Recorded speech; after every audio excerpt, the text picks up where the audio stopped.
had this book, Healing the Heart of Democracy, on my bookshelf for a couple of years, and just got it off the shelf to start to read it last night. Parker Palmer's Healing the Heart of Democracy.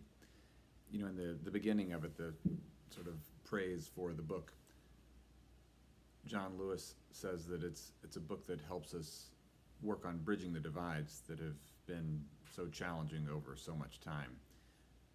Mark Nepo is quoted also as having said that Parker Palmer, speaks from his mind descended into his heart. A book about how to live in democracy, how to work around all of the challenges in an increasingly polarized society. And he wrote the book back in 2011. So it's a book that's continued to ring true and foster local conversations. So not just about democracy as it plays out at the 30,000 foot level, but as it plays out in our local communities and really just in our relationships with one another. So I wanted to read a couple of quotes that it opens with. One is by Terry Tempest Williams. "The human heart is the first home of democracy. It is where we embrace our questions. Can we be equitable? Can we be generous? Can we listen with our whole beings, not just our minds, and offer our attention rather than our opinions? And do we have enough resolve in our hearts to act courageously, relentlessly, without giving up, ever, trusting our fellow citizens to join with us in our determined pursuit of a living democracy?"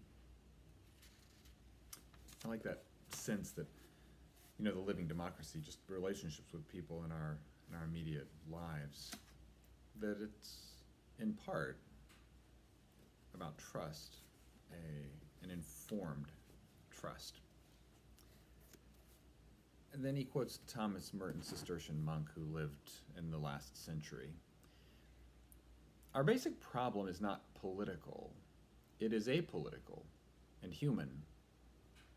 One of the most important things to do is to keep cutting deliberately through political lines and barriers, and emphasizing the fact that these are largely fabrications, and that there is another dimension, a genuine reality, totally opposed to the fictions of politics, the human dimension which politics pretend to arrogate, sort of take in an unjustified way. They pretend to arrogate entirely to themselves. This is the necessary first step along the long way toward the perhaps impossible task of purifying, humanizing, and somehow illuminating politics themselves." Blessings on your day as you find God in these times of COVID. Today's February the 11th.